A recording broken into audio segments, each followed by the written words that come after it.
रुक जा भाई, थोड़ा गमछा तो सही कर लेंगे। अरे सर, यहाँ लोग बिना पैंट का कर दे रहे हैं, आपको गमछे की पड़ी है।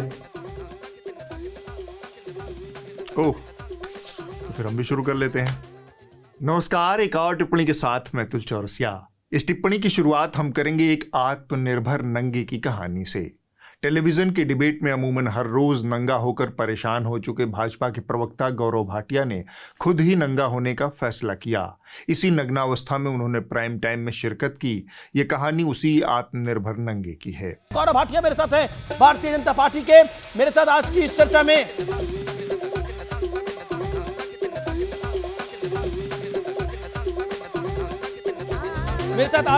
में शुभास्त्रा है। दिलचस्प विडंबना यह है कि उतरी हुई पैंट के साथ डिबेट में हिस्सा लेने वाले गौरव भाटिया ने इस शो में जो पहला शब्द बोला वह था अपरिपक्व और मर्यादा। सबसे पहले तो मैं समझता हूं राहुल गांधी अब केवल और केवल अपरिपक्वता के लिए जाने जाते हैं। मर्यादा का पालन करते हुए ये दिखाएं कि कैसे एक आदर्श नागरिक बना जा सकता है। मर्यादा का पालन करते हुए ये दिखाएं कि कैसे एक आदर्श नागरिक बना जा सकता है। पैंट उतारकर टीवी चैनल पर डिबेट करने वाला परिपक्वता और मर्यादा की बात कर रहा था। यह बात दिमाग में आते ही हमें इस कार्यक्रम के प्रेजेंटर की याद आ गई। मर्यादा रखिए, थोड़ी मर्यादा रखिए। यह सब देखने के बाद आयरनी के पास दम तोड़ देने के अलावा कोई विकल्प नहीं बचा। आयरनी दम तोड़ने के लिए चुल्लू भर पानी की तलाश में थी। तभी हमारे हाथ दो समाजवादी पार्टी के प्रवक्ताओं की एक अनमोल बातचीत लगी। इनके नाम है मनोज काका और राजकुमार भाटी। इन दोनों की बातचीत हम सुने उससे पहले आपको एक खुशखबरी दे देता हूँ। 14 सितंबर यानी हिंदी दिवस हाल ही में बीता है। इस मौके पर न्यूज लॉन्ड्री एक विशेष सब्सक्रिप्शन का ऑफर ले आया है। 999 रुपए वाला 4 महीने का सब्सक्रिप्शन लेने पर एक सब्सक्रिप्शन फ्री, यानी पूरे 999 रुपए का फायदा। इसी तरह 1499 रुपए वाले 6 महीने का सब्सक्रिप्शन लेने पर एक सब्सक्रिप्शन फ्री। आप इस ऑफर का लाभ 21 सितंबर तक उठा सकते हैं।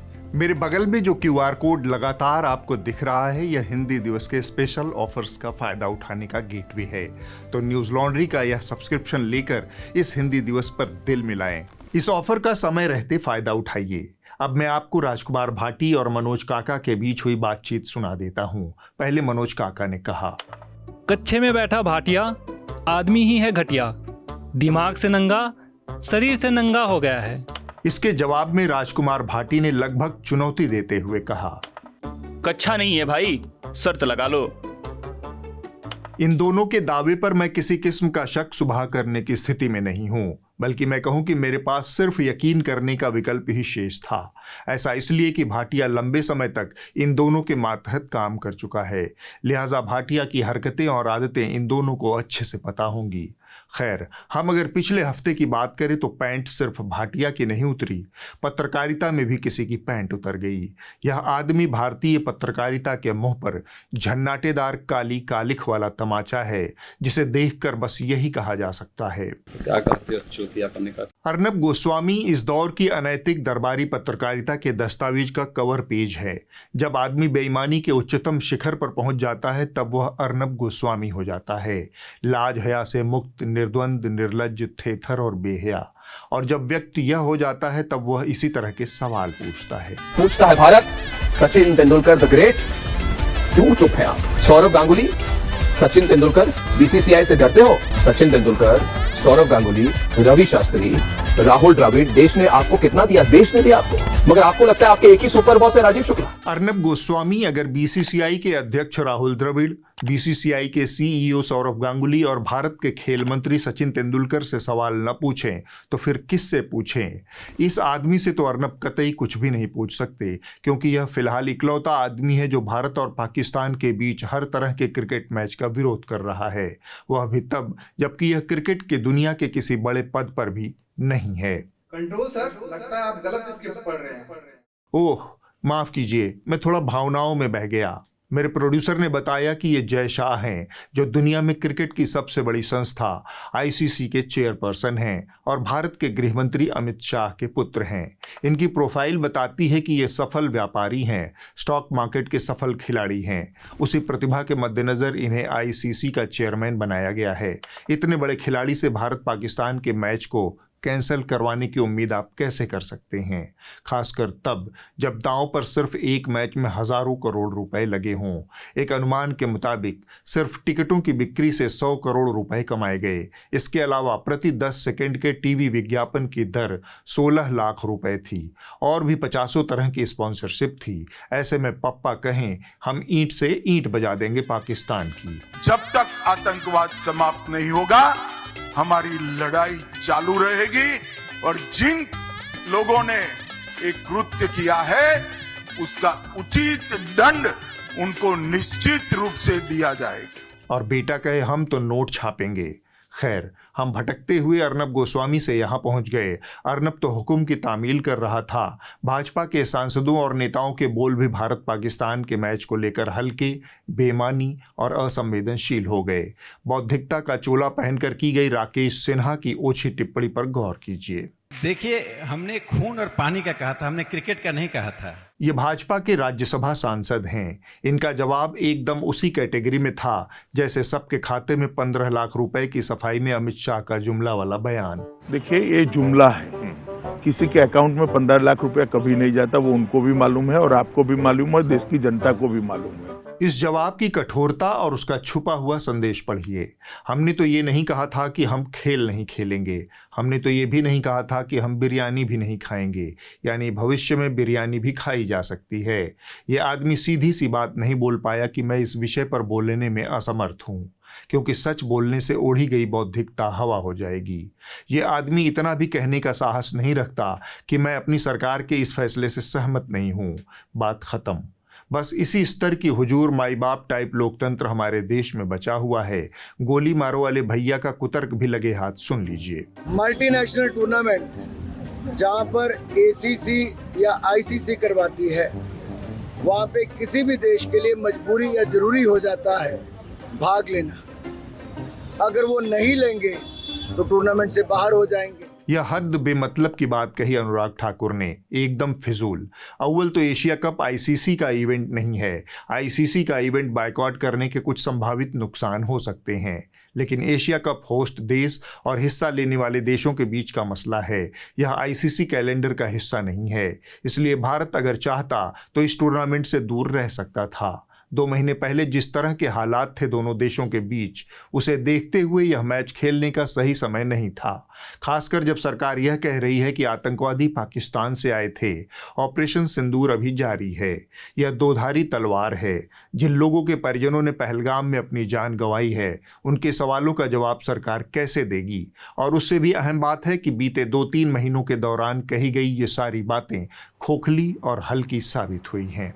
उन आतंकियों को और इस हमले की साजिश रचने वालों को उनकी कल्पना से भी बड़ी सजा मिलेगी। टेरर और ट्रेड एक साथ नहीं चल सकते। मोदी की नसों में लहू नहीं, गरम सिंदूर बह रहा है।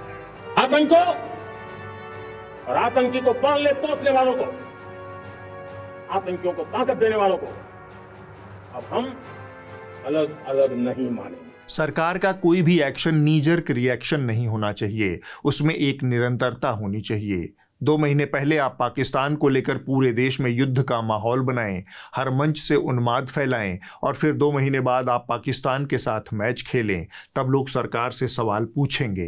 पिछला हफ्ता पड़ोसी देश नेपाल में बड़े राजनीतिक तूफान का गवाह बना। पूर्व प्रधानमंत्री केपी शर्मा ओली की सरकार द्वारा सोशल मीडिया पर प्रतिबंध लगाने को लेकर नाराज युवाओं ने सड़कों पर उतरकर विरोध किया। समय के साथ यह प्रदर्शन हिंसा में तब्दील हो गया, जिसमें 50 से ज्यादा नेपाली युवाओं की मौत हो गई। आग की लपटें सड़क से लेकर नेपाल की संसद तक पहुंच गई। युवाओं के इस विरोध प्रदर्शन को जेनजी का नाम दिया गया है।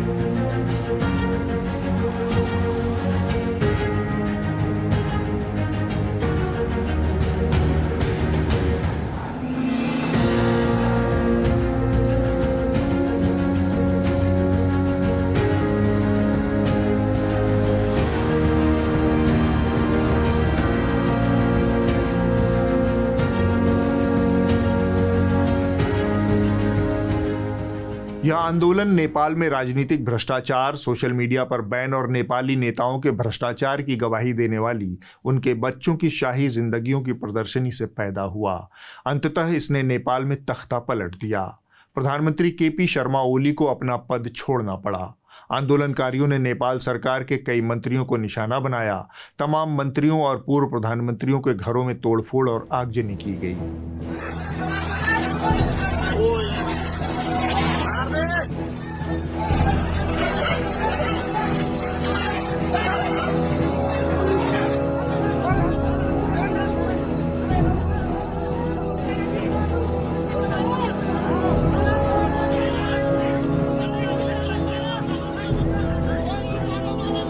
फिलहाल यह आंदोलन थमता दिख रहा है। नेपाल के पूर्व मुख्य न्यायाधीश सुशीला कार्की को अंतरिम प्रधानमंत्री नियुक्त किया गया है। वो देश की पहली महिला प्रधानमंत्री होंगी। जेन ज़ी आंदोलन भारत के दरबारी हुड़कचुल्लू मीडिया के लिए टीआरपी का एवरेस्ट चढ़ने का स्वर्णिम अवसर बन गया। जो एंकर्स खुद सत्ता की गोद में बैठकर नेताओं की बगले सूंघने के आदी हो चुके हैं, उन्होंने आंदोलनकारी युवाओं को सोशल मीडिया एडिक्ट घोषित कर दिया। आप देखिए, हजारों लाखों युवा सड़क पर आ गए और आगजनी कर दिया, आग जला दी भाई। मारने पर उतारू हो गए। फेसबुक कैसे बैन कर दिया, इंस्टा कैसे बैन कर दिया, यूट्यूब कैसे बैन कर दिया। सोशल मीडिया से बैन पर देश में आग लगाने वाले ये लोग कौन है? वहाँ के यूथ है, क्रांति है, ये क्राइम कर रहे हैं, मतलब जिन्हें जान देना मंजूर है लेकिन एक पल भी अपनी डिजिटल नेटवर्किंग से हटकर रहना इन्हें मंजूर नहीं। अब यहाँ सोचने वाली बात यह है कि सरकार सोशल मीडिया की जगह कुछ और बैन करती तो शायद नेपाल में इस तरह का कोई हंगामा नहीं होता। लेकिन यहाँ ये विरोध प्रदर्शन इसलिए हिंसक हुए क्योंकि सोशल मीडिया के इन सारे ऐप्स ने नेपाल की युवा पीढ़ी को अपने उनको आदत लगी हुई है। चिंगाड़ी एंकरों के बाद आप तिहाड़ी एंकर का विश्लेषण भी सुन ही लीजिए। इन्होंने पत्रकारिता की कंगाली में आटा और गीला कर दिया। इनका कहना है कि आज का युवा आटा के बगैर जिंदा रह सकता है, डाटा के बिना नहीं। ये बात उस मुल्क का एंकर कह रहा है जिसकी अपनी आबादी में करीब 60 करोड़ युवा शामिल हैं। अब आप समझ सकते हैं कि दरबारी मीडिया भारत के युवाओं को किस नजर से देखता है। जो सोशल मीडिया है ये अब आज के युवाओं की लाइफलाइन बन चुका है।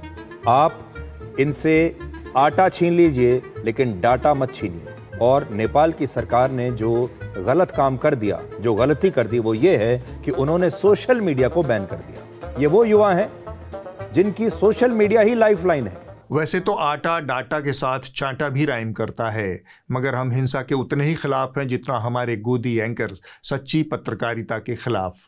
आप खुद देखिए कैसे इन भोंपू पत्रकारों ने जेन ज़ी आंदोलन से भ्रष्टाचार, अभिव्यक्ति की आज़ादी और बेरोजगारी जैसे मुद्दों को लतिया जुतिया कर बाहर कर दिया और हिंदू राष्ट्र, डीप स्टेट और मोदी जी को ठेल दिया। 20 लोगों की मौत हो गई है, 250 से ज्यादा जख्मी हैं। ये दुनिया के सो कॉल्ड पहले जेन ज़ी आंदोलन के पीछे हम लोग सवाल पूछ रहे हैं साहब कि ये स्वतः आंदोलन है, कोई डीप स्टेट है? नेपाल इस वक्त अपने सबसे बुरे दौर से गुजर रहा है। लोगों का कहना है कि लोकतंत्र की स्थापना से जनता के नहीं बल्कि नेताओं के अच्छे दिन आए और वो इसलिए अब नेपाल को फिर से हिंदू राष्ट्र बनाना चाहते हैं। लेकिन भारत अपने हिसाब से चल रहा है। हाँ, ये जरूर है कि पड़ोस में जो हो रहा है उस पर भारत की नजर बनी हुई है और ये भारत के लिए चिंताजनक भी है कि पहले श्रीलंका, फिर बांग्लादेश और अब नेपाल में ऐसा हुआ। लेकिन नरेंद्र मोदी देश के अंदर पूरा मामला टाइट किया। ये सारे वही काम कर रहे थे जिसका हुक्म इन्हें ऊपर से मिला था। लेकिन देश का सबसे ज्यादा संख्या में बिकने वाला अखबार दैनिक जागरण पहले पन्ने पर अपनी कुंठा और वैचारिक दरिद्रता लेकर हाजिर हुआ। इन्होंने एक आला दर्जे की फर्जी खबर को अपने पहले पन्ने की पहली खबर बनाया।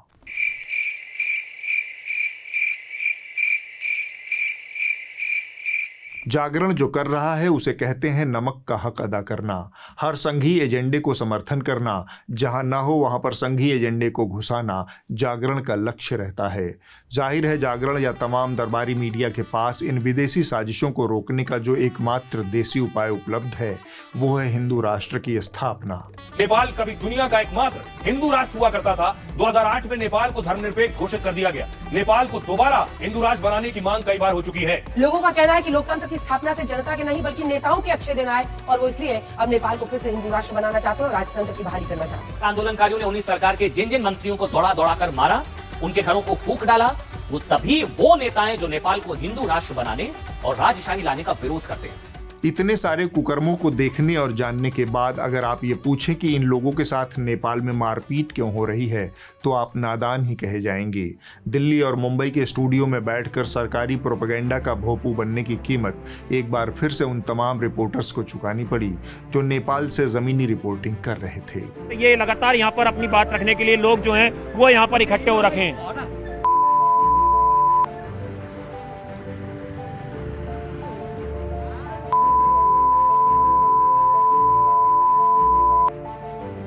यूर सपोर्ट में, हम आपके सपोर्ट में हैं। I don't want to support.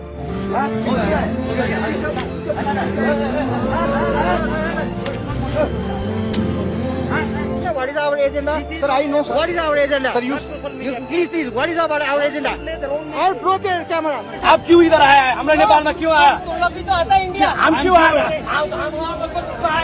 हम क्यों आए? तुम लोग इधर?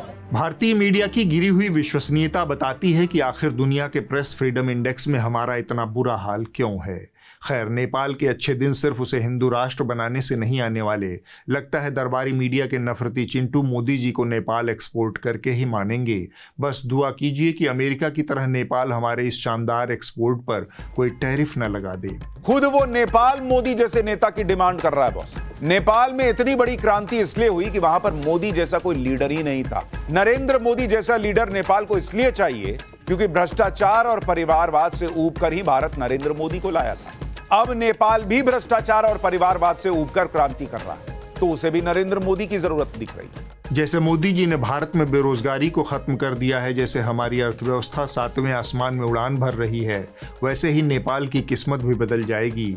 ये आंकड़े तो बस आंखों का धोखा है।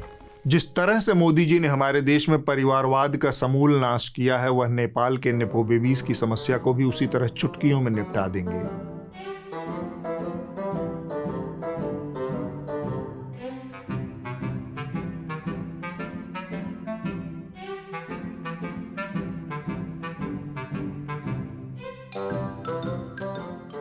इतना ही नहीं, मोदी जी ने जैसे अपने 56 इंच के सीने से भ्रष्टाचार को टक्कर मारकर अधमरा कर दिया है, वैसे ही वो नेपाल के भी अच्छे दिन ले आएंगे। हमको आपको बस घबराना नहीं है। ट्रांसपेरेंसी इंटरनेशनल ने 11 फरवरी को अपनी 180 देशों की करप्शन रिपोर्ट जारी की। भारत की रैंकिंग में गिरावट आई है। वह 2024 की लिस्ट में 3 पायदान गिरकर 96 नंबर पर आ गया है। 2023 में भारत 93 नंबर पर था। इसका मतलब हमारे यहाँ करप्शन बढ़ा है। अगर आपको भ्रष्टाचार मुक्त भारत जैसी बातों पर यकीन नहीं है तो आप इसकी जांच खुद कर सकते हैं। बस आपको अपने गांव शहर के किसी भी सरकारी दफ्तर में जाने का दुर्भाग्य प्राप्त करना होगा, या फिर आप किसी थाने में एक FIR दर्ज करवाने की जहमत उठा लें। इसके बाद आप खुद ही बोल उठेंगे, मेरा भारत महान। 8 सितंबर को नेपाल की राजधानी काठमांडू में हजारों युवाओं की भीड़ प्रदर्शन करने के लिए इकट्ठा हुई थी। इस प्रदर्शन का नेतृत्व हामी नेपाल नाम के एक NGO ने किया था। आंदोलन का नाम जेन ज़ी रखा गया। भीड़ संसद की ओर बढ़ रही थी। देखते ही देखते यह हिंसक हो गई। प्रदर्शनकारियों और सुरक्षा बलों के बीच संघर्ष छिड़ गया। इसमें करीब 51 युवा प्रदर्शनकारियों की मौत हुई। यह प्रदर्शन काठमांडू के साथ देश के बाकी हिस्सों में भी दिखा। इस प्रदर्शन का कारण बना सोशल मीडिया पर प्रतिबंध, नेताओं का भ्रष्टाचार, कुशासन, बेरोजगारी और मंत्रियों का परिवारवाद। 2023 में नेपाल के इलेक्ट्रॉनिक्स और सूचना प्रौद्योगिकी मंत्रालय द्वारा हेट स्पीच, झूठी खबरें, धोखाधड़ी और बाकी अपराधों को रोकने के लिए सोशल मीडिया कंपनियों को अनिवार्य रूप से नेपाल में पंजीकरण कराने का आदेश दिया गया। लेकिन ज़्यादातर बड़े सोशल मीडिया प्लेटफॉर्म्स ने पंजीकरण नहीं कराया। सोशल मीडिया कंपनियों को पंजीकरण करवाने की समय सीमा 3 सितंबर तक थी। इसको आधार बनाकर नेपाल सरकार ने 26 सोशल मीडिया प्लेटफॉर्म्स पर प्रतिबंध लगा दिया। इस फैसले का विरोध कर रहे लोगों का आरोप है कि सरकार ने ये प्रतिबंध जनता को उसकी बात कहने से रोकने के लिए लगाए हैं। नेपाल में बहुत सारे ऐसे वीडियो और हैंडल थे जो सरकार के भ्रष्टाचार और नेताओं के बच्चों की शाही लाइफस्टाइल को उजागर कर रहे थे। नेपाल के युवाओं में भ्रष्टाचार, बेरोजगारी और आर्थिक असमानता को लेकर पहले से ही नाराजगी चल रही थी। नेपाल में 2008 में राजशाही खत्म हुई और यह एक फेडरल डेमोक्रेटिक रिपब्लिक बना था। लेकिन इन 17 सालों में नेपाल में राजनीतिक स्थिरता नहीं आ पाई। अब तक 13 बार नेपाल की सत्ता में परिवर्तन हो चुका है, लेकिन नई व्यवस्था में पैदा हुए नेता भी भ्रष्ट और दिशाहीन साबित हुए। लगभग हर नेता या उसके परिवार के ऊपर भ्रष्टाचार का आरोप है। इन नेताओं के बच्चे सोशल मीडिया पर एक अलग ही जिंदगी जीते दिख रहे हैं। वो विदेशों में घूमने, विदेशों में पढ़ने, बढ़िया खाने और मौज मस्ती की तस्वीरें और वीडियो शेयर करते हैं, जिससे नेपाल के युवाओं में आक्रोश बढ़ता गया। बताया गया कि युवा और खासतौर पर जेनजी नेताओं के परिवारों की अय्याशी से भड़के हुए थे। युवाओं का कहना है कि नेताओं के बच्चे आम लोगों के पैसों से ऐश कर रहे हैं। इसी गुस्से में तमाम बड़े नेताओं और सेलिब्रिटीज के घरों को आग के हवाले कर दिया गया। आंदोलन शुरू होने के बाद दबाव में पूर्व प्रधानमंत्री केपी शर्मा ओली ने सोशल मीडिया पर लगे प्रतिबंध को हटाने का ऐलान किया। इसके बाद भी प्रदर्शनकारी शांत नहीं हुए। उन्होंने संसद भवन, प्रधानमंत्री और तमाम नेताओं और प्रशासनिक अधिकारियों के घरों को आग के हवाले कर दिया। आखिरकार 9 सितंबर को केपी शर्मा ओली ने अपने पद से इस्तीफा दे दिया। पीएम ने इस्तीफा दे दिया है, केपी ओली ने इस्तीफा दे दिया है। जो मौजूदा स्थितियां थी उसके बाद इस्तीफे का फैसला लिया है और लगातार नजरें बनी हुई थी। माना जा रहा था कि जल्दी इस्तीफा देंगे क्योंकि सोशल मीडिया पर बैन के बाद जेन ज़ी युवाओं का आक्रोश फूटा था। जो नेपाल में राजशाही और हिंदू राष्ट्र लाना चाहते हैं उनको हमारी बिन मांगी सलाह है। एक पत्रकार के तौर पर हमारा सिर्फ एक पक्ष होना चाहिए, लोकतंत्र की बहाली, लोकतंत्र की मजबूती और जनता की ताकत को मजबूत करना। पत्रकार हमेशा संवैधानिक व्यवस्था और जनहित के पक्ष में खड़ा होना चाहिए, चाहे वो नेपाल हो या भारत। इतिहास पागल मतवाले राजे रजवाड़ों के अत्याचारी और क्रूर कारनामों से भरा पड़ा है। नेपाल के लोगों ने बहुत मेहनत और त्याग करके लोकतंत्र हासिल किया है। उस लोकतंत्र को बचाना हर पत्रकार और हर भारतीय की पहली प्राथमिकता होनी चाहिए, न कि गैर जवाबदेह अमानवीय राजशाही की वापसी। अगर हम ये नहीं कर रहे हैं तो फिर पूरी दुनिया में सबसे बड़ा लोकतंत्र होने का नगाड़ा बजाना हमें बंद कर देना चाहिए। एक साथ नेपाल में हिंदू राष्ट्र और भारत को दुनिया का सबसे बड़ा लोकतंत्र बताना विशुद्ध दोगलापन है। पिछले हफ्ते आसमान में बिजली कड़की, देवताओं ने फूल बरसाए, सखियों ने मंगल गीत गाया। हेरी सखी मंगल गीत गाओरी, धरती अंबर सजाओरी, उतरेगे आज मेरे पी की सवारी, आज मेरे मोदी जी घर आएंगे। हेरी सखी मंगल गाओरी, धरती अंबर सजाओरी, उतरेगी आज मेरे पी की सवारी। 3 मई 2023 से शुरू होकर 2025 का सितंबर आ गया। 2.5 साल से इंतजार करते करते मणिपुर वालों की आंखें पथरा गई। तब प्रधानमंत्री जी का दिल भी पसीज गया। चलो दर्शन देने में क्या बुराई है, और वैसे भी उनका हर काम परमात्मा की कृपा से ही होता है। अब जो काम परमात्मा की कृपा से हो, वह 2.5 साल में हो या फिर 2.5 दशक में, वह परमात्मा की कृपा से ही होगा। उसमें मनुष्यों का क्या काम। परमात्मा ने अच्छा किया कि मेरा हेलीकॉप्टर आज नहीं चला। आना था इन्हें हेलीकॉप्टर से, लेकिन परमात्मा बीच में आ गए, लिहाजा उन्होंने सड़क मार्ग चुना। बकौल मोदी जी यह सब तयशुदा नहीं था। यात्रा के मार्ग में हुए अचानक परिवर्तन के बावजूद असंख्य संख्या में बिन बुलाए नर नारी सड़कों के किनारे इकट्ठा हो गए। इनको न तो किसी ने बुलाया था, न ही किसी को पता था। बस एक दैवीय अनुभूति हुई थी सबको। लिहाजा लोग बहरा बहरा कर एक ही यूनिफॉर्म पहने, एक ही साइज का तिरंगा लिए, एक लाइन में लगकर पूरे अनुशासन से झंडा हिलाने लगे। यह भी उस सड़क पर हुआ जो पिछले 2.5 सालों से बंद पड़ा था। मैच 15 दिन पहले खोला गया था। यह एक मिसाल है, चाहे वह 2.5 साल में आए, चाहे 2.5 दशक में आए।